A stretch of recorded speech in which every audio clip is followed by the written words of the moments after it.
Welcome to the Bogosity Podcast for the 9th of April 2012, the podcast that finds last year's Easter eggs.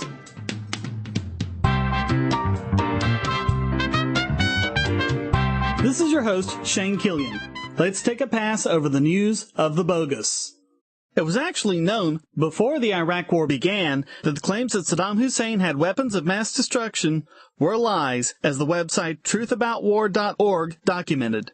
Now, the man who apparently originated those lies, who told the Bush administration what they wanted to hear, has come forward and confessed.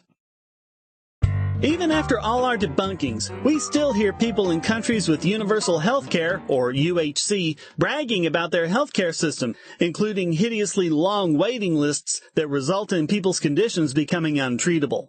They claim, falsely and wrongly, that Americans are left to die waiting for ambulances and basic emergency services when it is against the law to deny these services in the United States.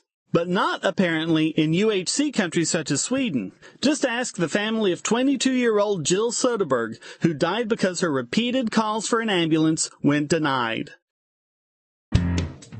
Back home, things are taking a turn for the surreal. Arizona is considering a bill that would make it, quote, unlawful for any person with intent to terrify, intimidate, threaten, harass, annoy, or offend to use any electronic or digital device and to use any obscene, lewd, or profane language, or suggest any lewd or lascivious act, or threaten to inflict physical harm to the person or property of any person.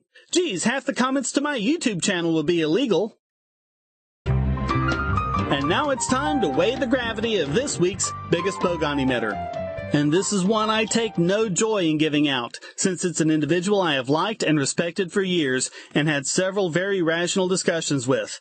But when Neil Purcell nominated YouTube user Concordance for his video, The Libertarian Argument, I was forced to agree. For although there are many videos out there with far more bogus arguments against libertarianism, this one comes from someone who should know better. And now it's time to bite the chocolate bunny ears off of this week's Idiot Extraordinaire! The next time you hear someone claim we need state science standards to protect us from creationists, remember this story. The New York City Department of Education, because it might make children of young Earth creationist parents feel uncomfortable, has banned the word dinosaur from standardized tests.